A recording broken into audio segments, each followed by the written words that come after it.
ভেতরে এবং বাইরে ষড়যন্ত্র, টার্গেট তারেক রহমান। আইন শৃঙ্খলার উন্নতি না হলে সরকারের বিরুদ্ধে কর্মসূচি দেবে ছাত্রদল।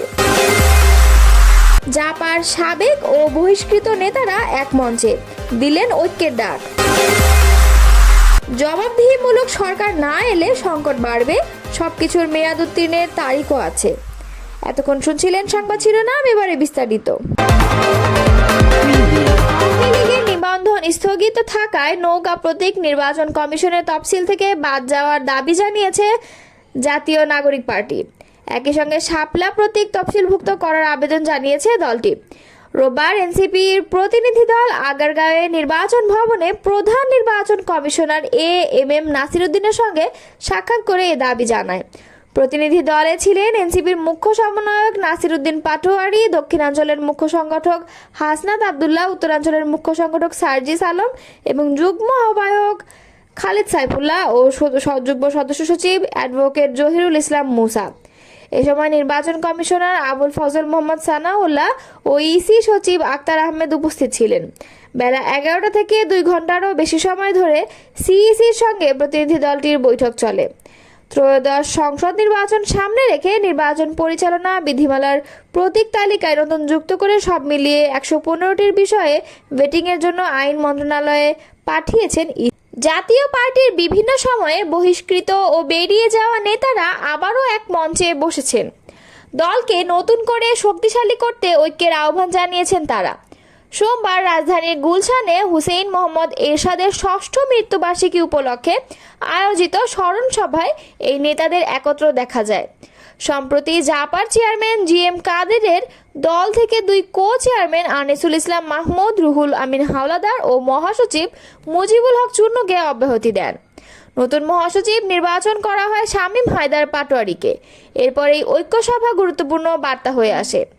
সভায় অংশ নিয়ে জাতীয় পার্টির চেয়ারম্যান আনোয়ার হোসেন মঞ্জু বলেন, সরকার আসে সরকার যায়, একটি স্থিতিশীল বাংলাদেশ আজ পর্যন্ত গড়ে ওঠে নাই। সবাই চায় দেশের মানুষ ভালো থাকুক, কিন্তু যে কোনো কারণেই হোক সব সরকারই ভালো কাজ করতে পারেন না, সংস্কারমূলক কাজ করতে পারেন না। এরশাদ সংস্কারমূলক কাজ করেছে বলে দাবি করে মঞ্জু বলেন, এই স্মরণ সভায় আমি এসেছি তার প্রতি গভীর শ্রদ্ধা জানানোর জন্য। দেশে মবতন্ত্র কায়েমের প্রচেষ্টা করা হলে এবং আইন শৃঙ্খলা পরিস্থিতির উন্নতি করা না হলে সরকারের বিরুদ্ধে কর্মসূচি দেওয়ার হুঁশিয়ারি দিয়েছেন ছাত্রদলের সভাপতি রাকিবুল ইসলাম রাকিব। সোমবার বিকেলে রাজধানীর শাহবাগ মোড়ে গুপ্ত সংগঠন কর্তৃক মব সৃষ্টির অপচেষ্টা, শিক্ষা প্রতিষ্ঠানে শিক্ষার সুষ্ঠু পরিবেশ বিনষ্ট করা এবং সারা দেশে আইন শৃঙ্খলা পরিস্থিতির অবনতির প্রতিবাদে বিক্ষোভ মিছিল শেষে সংক্ষিপ্ত সমাবেশে এসব কথা বলেন তিনি। হুঁশিয়ারি দিয়ে রাকিব বলেন, এসব চলতে থাকলে অন্তর্বর্তী সরকারের বিরুদ্ধে সরাসরি কর্মসূচি ঘোষণা করব আমরা বিশ্বাস করি তাদের প্রত্যক্ষ ও পরোক্ষ ইন্ধনে দেশে গুপ্ত রাজনীতি চলমান রয়েছে। তিনি বলেন, যখন সারা দেশে হত্যাকাণ্ড ঘটেছে তখন আইন শৃঙ্খলা রক্ষাকারী বাহিনী নির্বিকার ভূমিকা পালন করছে।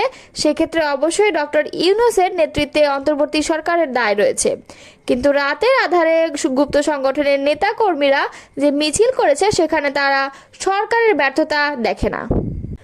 আসন্ন জাতীয় সংসদ নির্বাচন ঘিরে একটি চিহ্নিত গোষ্ঠী দেশে অস্থিতিশীল পরিস্থিতির সৃষ্টি করে ফায়দা হাসিলের চেষ্টা করছে। সামাজিক মাধ্যম সহ বিভিন্ন প্ল্যাটফর্ম ব্যবহার করে বিএনপির ভারপ্রাপ্ত চেয়ারম্যান তারেক রহমানের বিরুদ্ধে বিরূপ প্রচারণা চালাচ্ছে।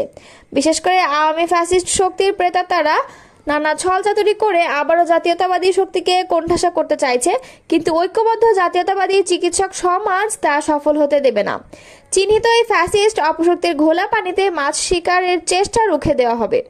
রোববার রাজধানীর শহীদ সোহরাওয়ার্দী মেডিকেল কলেজ হাসপাতাল মিলনায়তনে ডক্টর অ্যাসোসিয়েশন অব বাংলাদেশ আয়োজিত এক মতবিনিময় সভায় চিকিৎসক নেতারা এমন হুঁশিয়ারি দেন। আসন্ন ড্যাব নির্বাচন উপলক্ষে শহীদ সোহরাওয়ার্দী হাসপাতাল, জাতীয় হৃদরোগ ইনস্টিটিউট, জাতীয় কিডনি ইনস্টিটিউট ও জাতীয় মানসিক স্বাস্থ্য ইনস্টিটিউটের জাতীয়তাবাদী আদর্শের চিকিৎসক শিক্ষকরা সভার আয়োজন করে। মতবিনিময় সভায় নেতৃবৃন্দরা বলেন, বেগম খালেদা জিয়া ও তারেক রহমানের নেতৃত্বে তারা ঐক্যবদ্ধভাবে কাজ করছেন।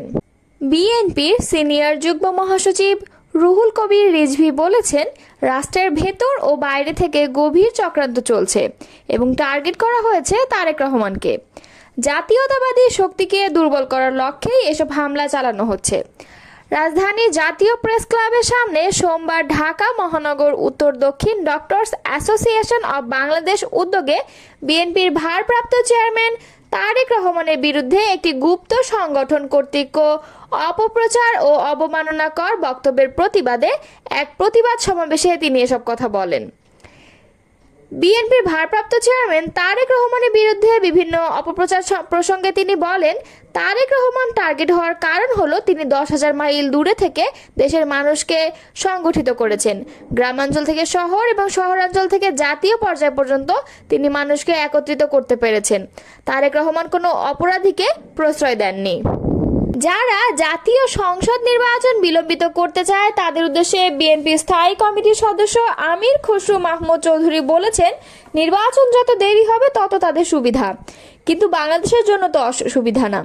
জনগণের কাছে দায়বদ্ধ জবাবদিহিমূলক সরকার না হলে সংকট বাড়বে, কঠিন থেকে কঠিনতর হবে সবকিছু। এভাবে চলতে পারে না, সবকিছুর একটি মেয়াদ উত্তীর্ণ তারিখ আছে। গণফোরামের সভাপতি মুক্তিযোদ্ধা মোস্তফা মহসিন মন্টুর প্রয়াণে সোমবার রাজধানীর ইঞ্জিনিয়ারিং ইনস্টিটিউটে স্মরণ সভায় তিনি এসব কথা বলেছেন। আমির খসরু বলেন, যারা নির্বাচন ও গণতন্ত্রকে বাধাগ্রস্ত করতে চাচ্ছে তারা একটি প্রক্রিয়ার সাথে জড়িত।